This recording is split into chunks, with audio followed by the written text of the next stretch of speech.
Magandang araw mga ka-DIY. Ayan, gumagana na naman ang isipan ni DIY ngayon. Kasi umagang umaga, kaya good morning sa inyong lahat. Ayan. Meron po kasi kaming gagawin doon sa bahay ng aking tito. Magta-tiles kami. Kaya ito po ang gagawin ko mga ka-DIY. Halika kayo, panoorin nyo. Ayan, meron ako ditong dalawang 30 cm. 30 cm by 4 cm. Ayan, ito. Ito po ang gagawin kong guide. Lagyan po ito ng adhesive para sa 60 by 60 na tiles. Nag-iwan ako ng 1 cm at doon natin itatapat itong maliliit. Ayan. Itatapit natin dyan kasi ano po ito, parang railing na po ito. Hihilain na lang po para hindi na po tayo palhit ng palhit doon sa tiles gamit ang palita. Ayan, okay? Gagawin ko muna. Ito nilagyan ko ng stick wheel para matibay. Siyempre. Pagkatapos, ipako natin yan. Okay.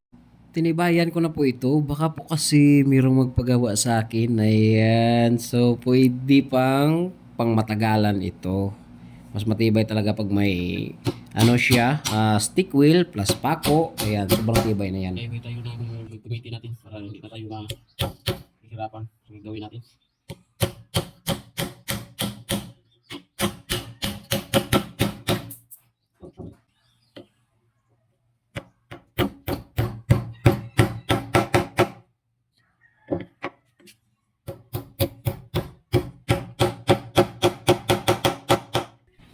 Ngayon, magkakat ako ng dalawang 60 cm. Ito po ay 60 by 4 cm. Ito po ang ilalagay ko sa bawat dulo.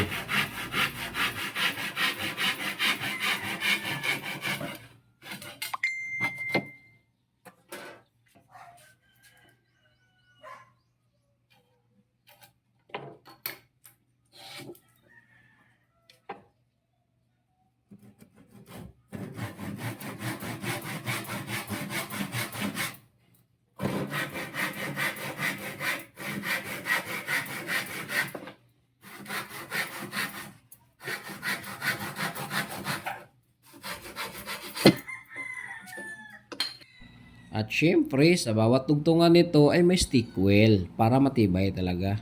Ito na po yung dalawang 60 by 4 cm. Ikakabit ko po. O nga pala, pasensya na po talaga kayo ha. Kasi wala akong damit dito kasi sobrang init talaga dito sa amin mga ka-DIY. Ayan. Mas komportable kasi ako pag ganito. Basta't hindi lang masyadong malikabok yung ginagawa ko. Hindi ako nagdadamit kasi sobrang init talaga dito sa amin mga ka-DIY. Ayan, so pagpasensyahan nyo na po. Ayan, piniflex ko lang po yung macho kong katawan na macho sa taba. Ayan. Okay. Ganyan naman talagang mga lalaki mga ka-DIY. Hindi naman ano yan, hindi masilan sa katawan. Lalo na kapag mga macho kagaya ko. O, di ba? Hindi totoo yan. Bola lang yan. Si Raulo.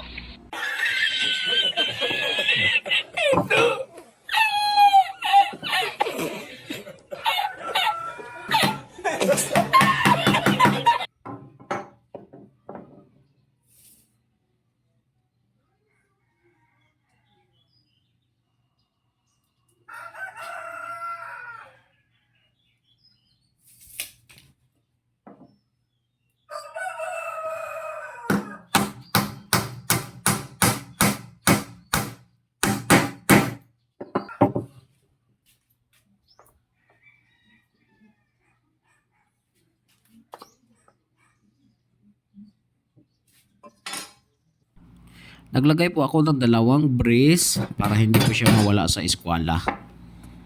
Napakahalaga po yun para smooth po nating itulak kasi eskwelado po yung tiles. Kapag hindi ito eskwelado, nako, mahihirapan tayong magtulak nito.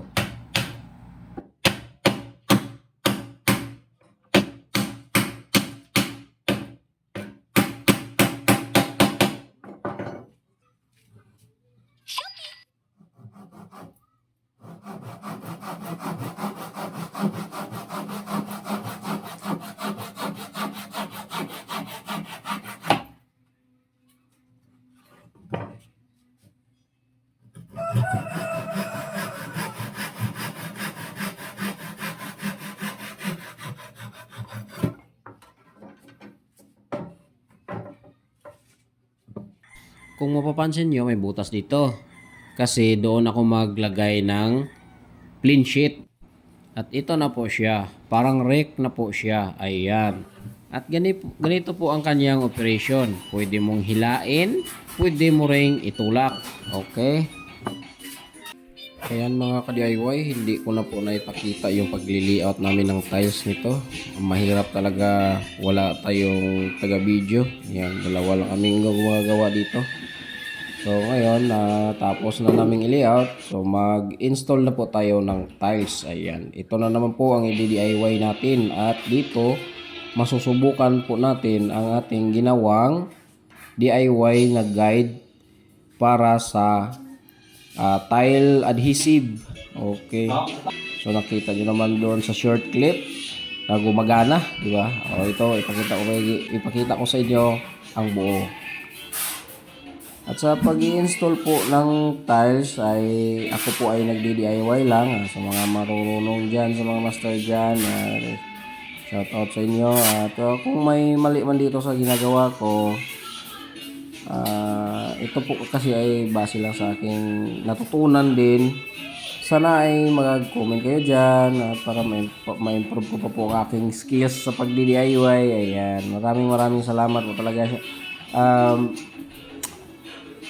Shout out po talaga sa mga tile setter dyan na mga magagaling. Ayan, doon din ako kumukuha ng idea nyo sa mga vlogger din na mga magagaling. Ayan, kasi ako po ay isang DIYers lang po. Hindi po ako nguha ng kontrata ng arawan o kung pakyawan. Nagdi-DIY lang po ako. Ito pangalawang pangalawang beses ko na tong gawin. Kasi doon sa bahay namin ay nagtulong din ako mag-tiles. Pangalawang experience ko na po ito. So hindi na masyadong masakit. Ayan, hindi na masyadong masakit. Paano masabi?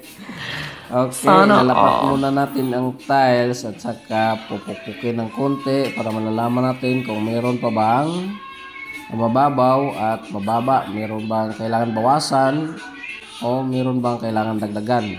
Ganyan. So, yung kasama ko dito, yung kasin ko pa rin. Okay. Yan po yung nagmasa, nagmi-mix ng aming pang-mortar sa tiles. Ayan.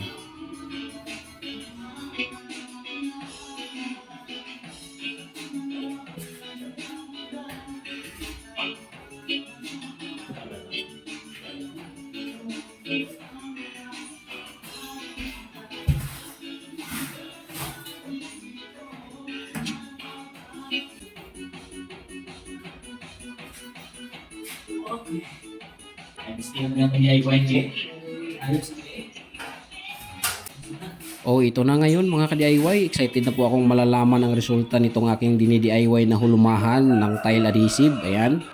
So ngayon, nilalagyan ko na ng tile adhesive itong ating tiles. At kung mapapansin nyo, ay minimix ko ulit dito sa tiles mismo. Kasi po, ito pong tile adhesive, kapag hindi po namimix ng maayos, meron po siyang mga bukol-bukol. Yung mga hindi naka-absorb ng water, siya po yung nagbukol-bukol. At ang mangyari dyan, kapag ganyan, ay mag-stack up po yung ating daanan ng tile adhesive. Yung ibang porsyon ng tiles ay mawalan siya ng adhesive. Ayan, dito, kung mapapansin nyo, binabalik ko at imimix ko ulit. Kasi yung iba kasi, sabi ko, ay wala pong laman. Pangit po kasi mga ka-DIY pag walang laman yung iba. Magkakaroon ng kapak yung tiles. At kapag ganyan ay madaling matuklap yung tiles natin. At saka kapag mayroong malaglag na matitigas na bagay o kung mabibigat na bagay ay mabasag.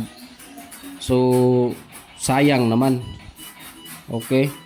Kailangan talagang ayusin natin yung gawa natin kahit na nagdi-DIY lang po tayo. Kaya siguruduhin nating matibay yung gawa natin. A few moments later. Ayan mga ka-DIY, so una pang nagpahinga sa amin yung ang cellphone na binibidyo natin, no? Nawala na po siya ng baterya, kaya ipiplex ko na lang po sa inyo itong aming nagawa.